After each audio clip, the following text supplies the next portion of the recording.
Right, so now I've got it on the ball stake, on my knob stake over there, and what I want to do is just very lightly try and line up these points.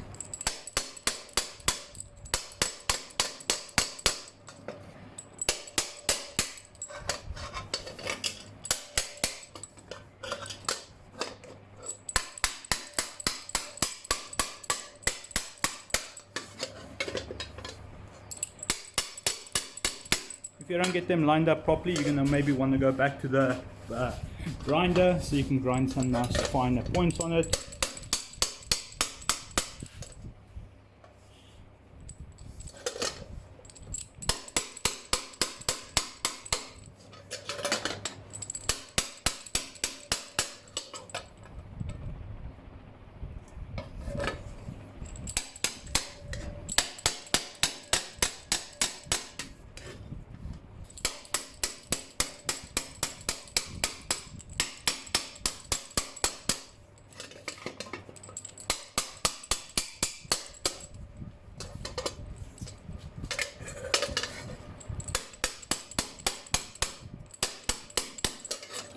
You can already see I'm getting a nice very fine line there. I'm sealing those 2 points up well, because when we weld this you want them as close to one another as possible.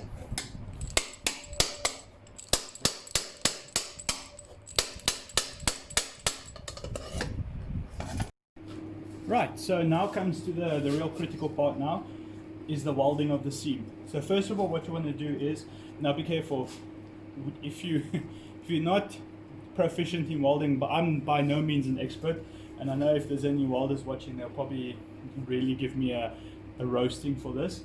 I'm no expert in welding. I can weld what I need to weld. So first of all, what you want to do is you want to spot weld in a few places where they are already flush with one another. Just spot weld, so that gives you, so you can work with it a little better, do a bit more forming. Only spot weld here. Also be careful, get your temperature right. This is 2.5 mil. I'm using at about 80 amps. So just do spot weld, get it together. It's a bit tricky, but this is also where you can really screw up all your hard work by melting through or melting through completely. Because you're working on these seams and it is still relatively thick, thin metal, you can easily melt through here. So yeah, let's get going. Let's see how the video holds up with the welding.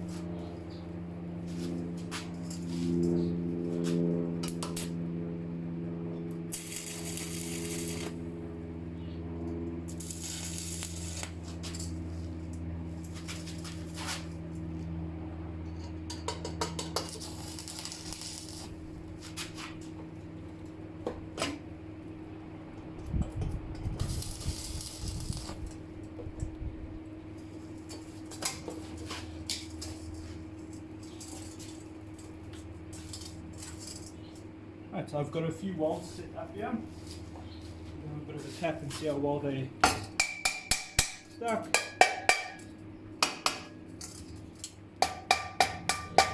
I'm now happy with those tack welds, so when you take these off, you should now have a helmet that holds itself together. So I just want to do one more tack weld. See if I get this right.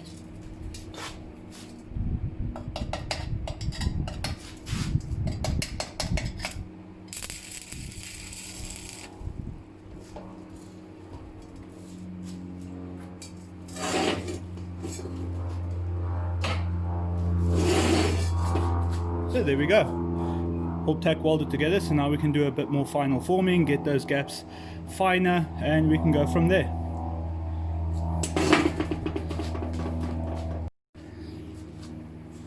Right, so I'm now happy with the form, all flush all the way around. I'm very happy with that. Now I feel we can go on to completing the welding. So let's go on. What I'm going to do now is I'm going to tack weld quite a few tacks along the edge here, so it holds together, so we get little warping. Be careful obviously overheating it, because you can still get warping on this. So yeah, let's carry on with that and finish up the weld there.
There we go. I've got them all tack weld up.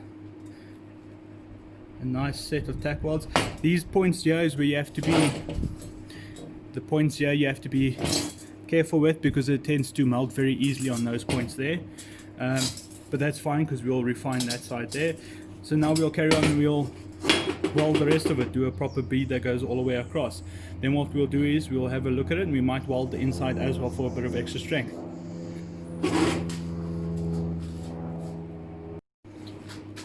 Right, so let's weld that bead.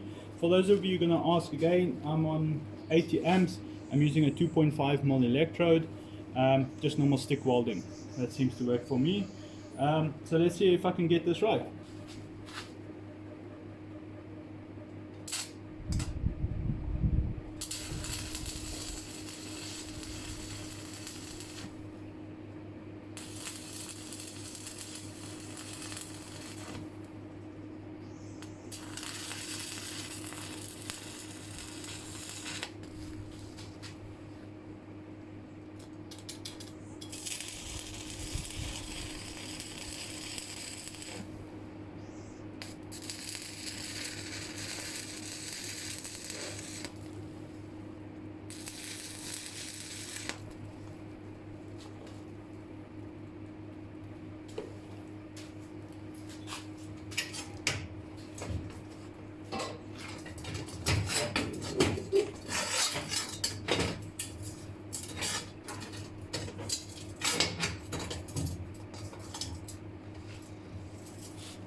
Okay, you've probably seen what I've done here now as well, is between the tacks, I weld between two tacks, skip one, weld between a few tacks. That for me seems to work, that I don't overheat certain areas. And then, so that I don't get too much warpage on it. But yeah, so that's it. So what I'm going to do now, I'm just going to clean it up. Always clean up between your welds, and then I'm going to fill in the gaps.